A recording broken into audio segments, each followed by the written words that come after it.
Hello tout le monde, dans cette vidéo je vais vous montrer comment réaliser ce petit collier avec une fausse pierre en polymère. Donc vous allez prendre un morceau de pâte polymère translucente, donc vous faites un gros boudin et vous le coupez en deux pour avoir deux morceaux de taille plus ou moins identiques. Ensuite vous allez tout simplement venir légèrement l'écraser entre vos doigts et ensuite vous allez prendre un pastel sec vert clair et un peu plus foncé et vous allez gratter chaque pastel sur chaque morceau afin d'y mettre la couleur. Lorsque les pâtes sont mises de couleur, on va un petit peu appuyer pour faire pénétrer comme ça et on va venir étirer grossièrement le boudin, puis le replier sur lui-même, le réétirer, on peut le rouler, le but étant de réaliser un effet marbré sur chaque pâte. Donc on va renouveler cette opération plusieurs fois pour intégrer au maximum la couleur dans la pâte mais sans trop non plus la mélanger complètement. On fait pareil avec l'autre, donc on étire, on replie toujours couleur dans couleur et puis on réaltère l'opération. Donc on fait ça un petit peu grossièrement. On étire les boudins, on les replie. On fait pareil avec celui-là, on replie. Et ensuite on va venir mettre les boudins l'un avec l'autre. Donc là je réaltère encore l'opération histoire que mes couleurs soient un peu uniformes dans la pâte. Mais il faut quand même que l'on voit des marbrures. Une fois qu'on aura terminé l'opération, on va venir assembler les morceaux comme ça ensemble. Et on va venir les resserrer en pinçant, en pressant en fait vers le centre. Donc on fait ça très grossièrement. Ensuite on roule, on tasse, on roule. Le but étant d'avoir un seul morceau avec les deux couleurs. Donc il faut qu'on obtienne un petit boudin avec plein de petits traits marbrés. Et voilà ce que l'on obtient.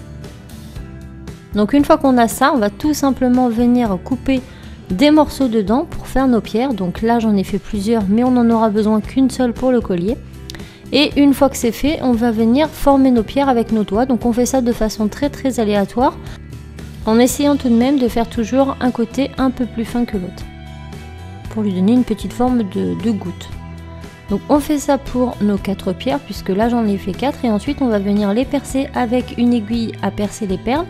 On va toutes les insérer sur notre aiguille et on les passe au four 30 minutes à 110 degrés. Une fois qu'elles sont cuites, on les vernit ou on les polit et on obtient ces fabuleuses petites pierres. Donc maintenant on va venir monter notre bijou. Donc on va prendre le fil aluminium en 2 mm, argenté ou d'une autre couleur. Ensuite, une fois qu'on a coupé notre petit morceau, on va l'enrouler autour d'un objet cylindrique. Ici c'est mon vernis Fimo, de façon à réaliser un demi-cercle. Donc après je coupe bien les extrémités pour avoir quelque chose de droit.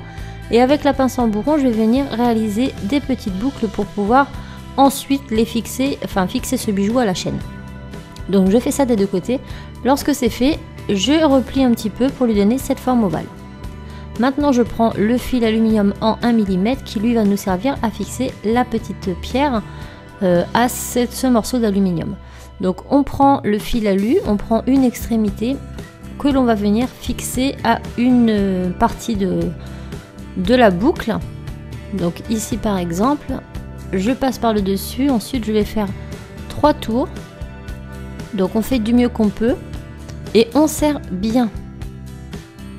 Une fois que les 3 tours sont faits, donc on revient sur le devant comme ceci, on vient fixer notre pierre et on va faire pareil de l'autre côté en suivant le même sens de rotation pour les fils.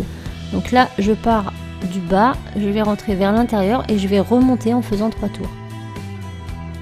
On serre bien. Une fois que c'est fait, on va couper l'excédent de fil à l'arrière avec la pince coupante et on resserre avec la pince en bourron.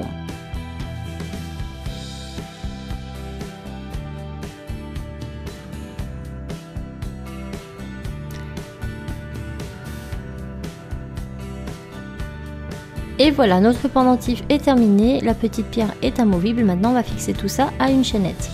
Donc vous allez prendre 2 anneaux de jonction plus un morceau de chaînette. Donc on commence par ouvrir le premier anneau qu'on met dans la première boucle et on y place une extrémité de chaînette, on referme. On fait pareil de l'autre côté. Donc je prends mon anneau, je l'ouvre, je le place dans la deuxième boucle, j'y insère l'autre morceau de chaînette et je referme mon anneau. Il ne nous reste plus qu'à placer le fermoir, donc vous prenez votre collier, vous prenez la moitié de votre chaîne ici, vous coupez et sur une extrémité vous mettez un anneau avec le petit fermoir mousqueton, vous refermez et sur le deuxième vous mettez tout simplement un anneau et vous refermez. Il ne vous reste plus qu'à fermer votre collier et à le porter. Et voilà, j'espère vraiment que ce tutoriel vous aura plu. Je vous fais plein de bisous et je vous dis à très vite. Ciao!